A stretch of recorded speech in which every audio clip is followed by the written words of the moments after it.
Our guest today is Kathleen Drohan, an arts promoter, advocate, administrator, a true mover and shaker in the arts community. Welcome, Kathleen, and thank you for joining us. Thank you so much. I hope I live up to all of that. So you are a writer, an arts publicist, project manager, and now VP for Public Relations at New World Symphony. What do you feel are priorities for survival in this time? It's a great question. I think above all else, resilience, the ability to take it in, to change, to move, to adjust, to course correct as we go along.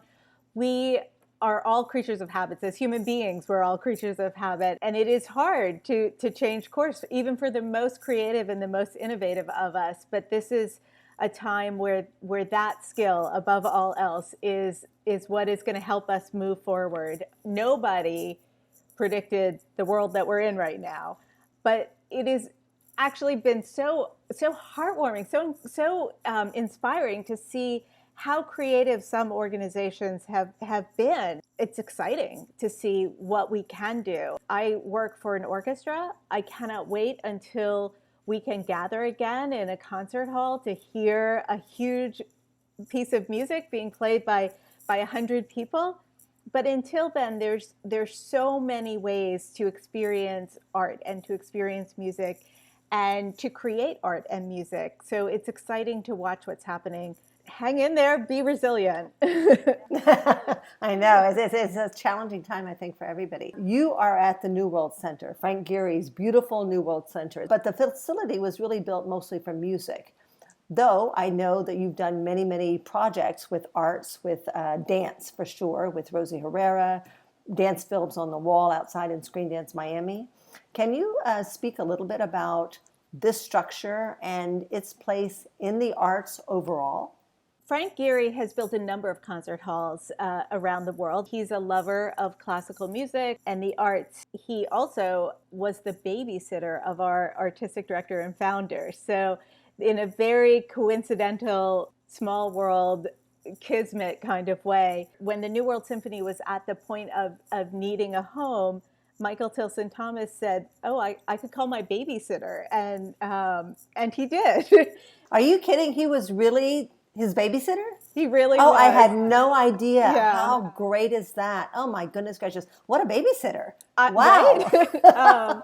It's just incredible. And we have some video of them talking about it, but Frank says, I knew he was creative from the beginning. I knew he was going places. But we often refer to the building as a musical meeting house, that it is about bringing people together. The New World Symphony's mission is about bringing young musicians together to then go out into the world, and we want to bring the community together. The building is built with a 7,000 square foot projection wall, and so whatever's happening inside, we can project out on the outside. That means that anyone can come together. It's an incredible experience. Many of these people are not who you would refer to as a traditional classical music audience. I think that definition is changing, but they're there, and they come in groups of 5 or more. The average is 5 people who come to sit together to experience. So it is really about community. It's about gathering. It's about having a shared experience. Everything about that building, including its color, its shape, is about experiencing unity. What a true gathering of people, and it's just a place to be, and the music, and it's probably introduced a lot of people to music that would not have had an opportunity to be a part of it. Talking about your strengths, and this is kind of exactly what happens in the building, seems to be in rallying the community for a cause. To this end, you initiated Miami Arts Strong. Why did you start this? This is, of course, in this time, and what are your hopes for this endeavor as we move forward? I'm a lover of collaboration across the board. I like teams. I like teamwork. I liked team sports when I was a kid. We all work better together, and we all bring different skills. And if we celebrate each other's skills and what we each bring to the table, we can make a pretty amazing table. I moved to Miami in January of 2020. for this job. March 13th, 2020, we closed the building. So I had only had just a very small amount of time to acclimate. I'm a pretty friendly person, but I hadn't really made friends. I didn't have a community of colleagues really that I had created over time. So part of creating Miami Art Strong was out of personal need to have folks that I could reach out to. And I did. I reached out to somebody from the Miami City Ballet and the Art Center who I had worked with on projects as we were getting started. And they reached out to other people and they reached out to other people. And we became this community that we all needed it. I needed it for my reasons. Other organizations and other individuals needed for their purposes, but we learned that we were a great comfort to each other, that we had a lot of shared issues, whether our organizations were really big or really small. One of our immediate needs for all of our organizations was to remind people that we were still here, that we were going to keep going. So we created this hashtag, Miami Art Strong, which we took on as our name of this group of colleagues. We just challenged everybody to tell us what they were doing. We wanted to share what we were doing, but we were so excited to see what other people were doing as well. And it took on a bit of a life of its own. We have about 90 organizations that are loosely affiliated. We're all still there. We know we're still there. It's been a great source of comfort for, I think, all of us as individual employees of organizations trying to promote our organizations and also to help serve our community, Miami, and the greater Miami area. I know Miami Dance Hub has been a part of Miami Art Strong, and for the very same reasons that you were talking about. Just we're experiencing radical changes to arts administration and how the arts are managed.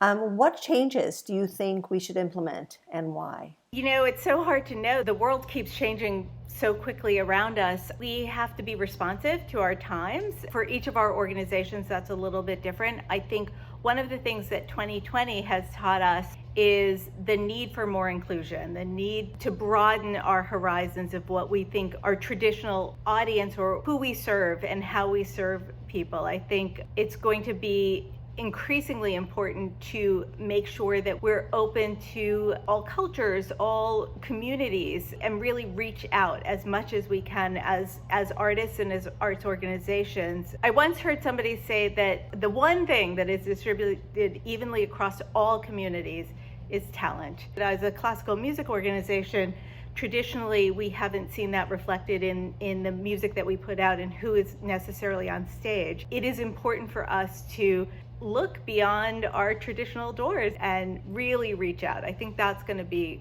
crucial. You have spoken about reinventing the future of classical music.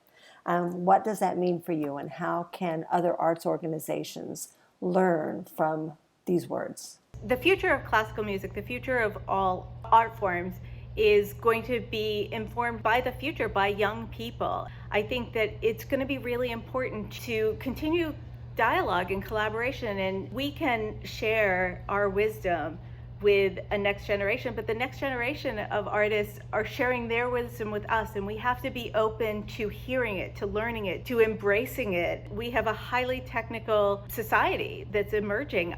People are communicating and experiencing things in very different ways. If we can inform the way that we create whatever our art form is, to adapt to that, that will help us to share it. Inclusion should be a huge issue for the world and for society. We need to hear what people are saying, and people are saying this matters. We need to really embrace what that is and internalize it for all of our organizations to be relevant in the future. Often you'll hear about the sort of death of classical music, or that it needs saving or rebranding. I don't believe any of that. But what my art form needs is just to stay responsive to what's happening in society. Orchestral music will always be sweeping and emotional and draw us all in and together, but not if we're not also listening to how people want to receive it, what people think is valuable and important. We can't be an old white European, this is what's good organization anymore. But we as classical music as an industry was that, but it does not make sense for moving forward.